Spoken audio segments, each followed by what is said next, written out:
بس اس دن سے لے کر قیامت تک جو کچھ ہونے والا ہے اس پر قلم جاری ہو گیا، اور پھر اللہ تعالیٰ نے مچھلی پیدا کی اور پانی کے بخارات بلند کیے جس سے آسمان بنے، اور زمین کو اس مچھلی کی پیٹھ پہ رکھا۔ مچھلی نے حرکت کی جس سے زمین بھی ہلنے لگی، پس زمین پر پہاڑ گاڑ کر اسے مضبوط اور ساکن کر دیا۔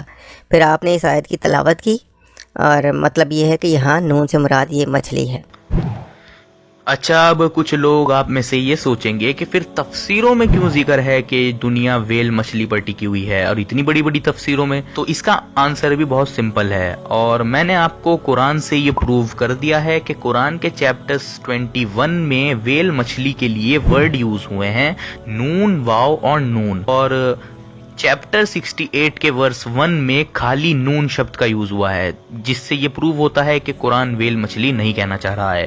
لیکن اب یہ سوال آئے گا، پھر تفسیروں میں کیوں مچھلی مان لیا گیا ہے؟ اس کا جواب بھی بہت آسان ہے۔ اچھا، اب آپ لوگ ویڈیو کو تھوڑا سا بیک کریں اور جو قرآن کی چیپٹر 68 کی ورس 1 کی 2 تفسیریں سنائی ہیں سو کالڈ ایکس مسلم نے، ان کو دوبارہ سنیں، دونوں کی دونوں سنیں۔ اگر آپ ان دونوں تفسیروں کو سنیں گے تو آپ کو پتا چلے گا یہ دونوں تفسیروں میں اسکالرز نے ڈیفرنٹ باتیں بتائی ہیں۔ یہ دونوں تفسیریں ایک جیسی نہیں ہیں، بلکہ یہ اسکالرز کے اپنے خود کے ورڈز ہیں، اور اس بات کا ثبوت میرے پاس اور بھی ہے۔ اور بھی کئی تفسیروں میں مچھلی کی بات ہوئی ہے کہ یہاں پر نون سے مراد مچھلی ہے، اینڈ اگر آپ ان سبھی تفسیروں کو پڑھو گے تو آپ کو پتا چلے گا ایک تفسیر دوسری تفسیر سے بہت الگ ہے۔ اسکالرز نے کیسے اپنے خود کی انٹرپریٹیشن کر رکھی ہے۔ آپ ویڈیو کو سٹاپ کیجئے اور خود پڑھیے کیسے یہ سب تفسیریں آپس میں میچ نہیں کر رہی ہیں، یہ سب تفسیریں الگ الگ بات کر رہی ہیں۔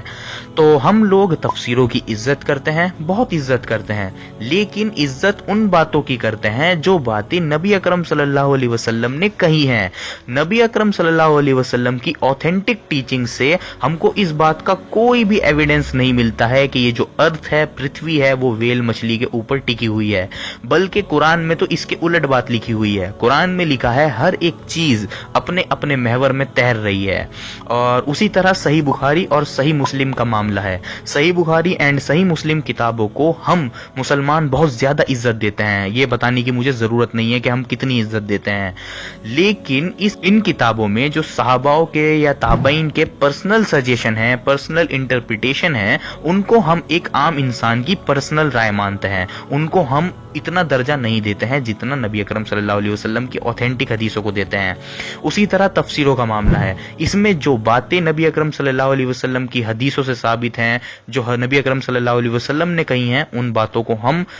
سر آنکھوں پر رکھتے ہیں، لیکن جو باتیں اسکالرز نے خود سے انٹرپریٹ کری ہیں، خود سے مسٹیک کری ہیں، ان باتوں کو ہم نکار دیتے ہیں کہ یہ اسکالرز کی مسٹیک ہے۔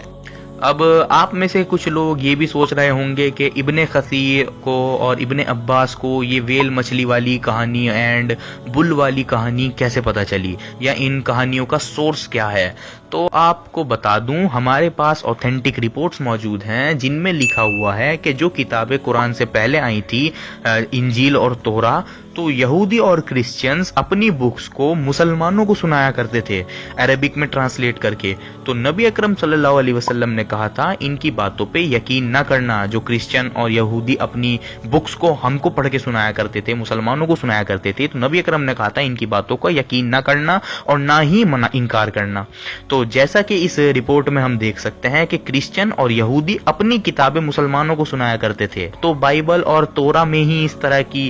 باتیں لکھی ہوئی ہیں کہ فرشتے نے اس دنیا کو سنبھال رکھا ہے، بل نے اس دنیا کو سنبھال رکھا ہے، مچھلی نے سنبھال رکھا ہے، ٹرٹل نے سنبھال رکھا ہے۔ اس طرح کی باتیں ہم کو انہی کتابوں میں ملتی ہیں، اور قرآن میں اور صحیح رپورٹس میں، صحیح اوتھینٹک ٹیچنگ میں نبی صلی اللہ علیہ وسلم کی اس طرح کا کوئی ذکر نہیں ہے کہ مچھلی نے اس دنیا کو سنبھال رکھا ہے۔